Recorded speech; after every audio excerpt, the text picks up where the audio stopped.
Today I want to talk about being wealthy versus being rich and why this is so important if you want to retire early or you're an entrepreneur and you're starting to build a business.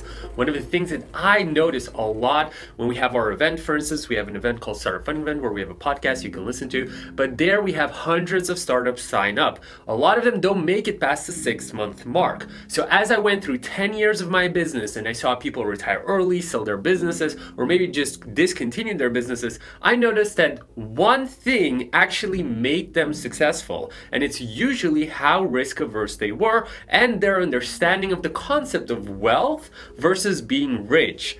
A lot of people that start businesses, yes, is very impact related. They want to have impact on the world, but most probably they're individuals that can make a lot of money. And so they're starting businesses to make a lot of money.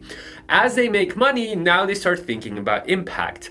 But when they start making money, with that comes an ego as well. And I've seen that a lot. I would say in my early 20s, I was going after that ego part as well, which is just making money and creating these symbols that just completely don't make sense. Expensive watches and, American Express Black Card, all that stuff, which is completely irrelevant to the actual success that you're going to achieve. So what is wealth and what is being rich? Being rich is kind of what the world perceives you to be when you have a lot of money. So these are like these symbols like Lamborghinis maybe you've seen, or a big house, or maybe just lavish lifestyles that other people might not be able to afford. However, being rich does not especially mean that you are wealthy, because you could be making $500,000 a year, but if you're spending $499,000 and you're only saving $1,000, then you are definitely not wealthy. So what is wealthy? Somebody who's wealthy makes sure that their costs are far below what they make. So let's say that their costs, they paid off their house, they paid off their car, and so their costs are like $12,000 a year, $1,000 a month. But they make $120,000 a year. So that is a 10% cost ratio that they have. So they can pretty much, if they want to, save 90% of their wealth and then accumulate it, invest it, compound it, and then retire early. When you're at the beginning of your entrepreneurship journey, when you're at the beginning of your career switch, when you finally discovered something like FIRE, which is financial independence, retire early, when those mindsets start to creep in, you start understanding that the wealth ratio is more important than the being rich ratio. So your goal, if you want to retire early or if you want to have a business that lasts really long, is to make sure your costs go down and your income goes up.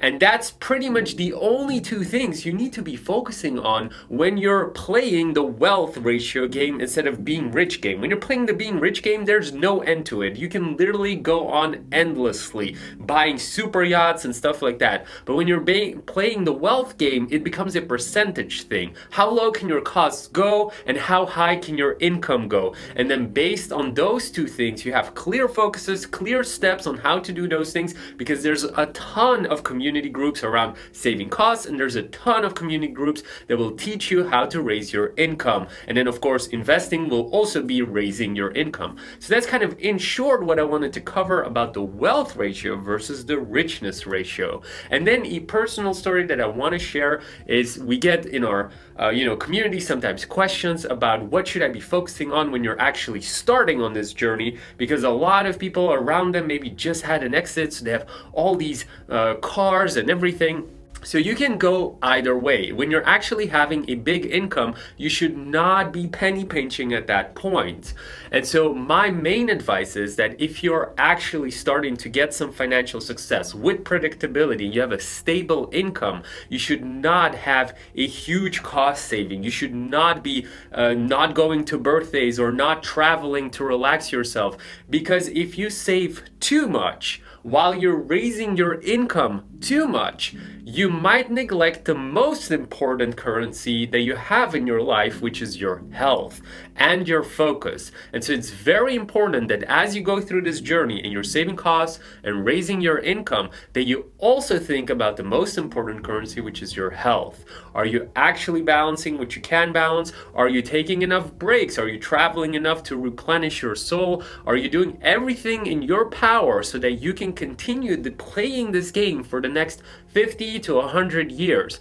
At the end of the day, when you make enough money, when you're wealthy enough, when you have everything in your savings account, the main goal for you is going to be to live as long as you can in a healthy manner. You don't want to be bedridden in your last 10 years. And so be aware that that's the game that you're playing, and the currency that nobody discusses is that health currency. So hopefully that helps you, and I'll see you in the next video.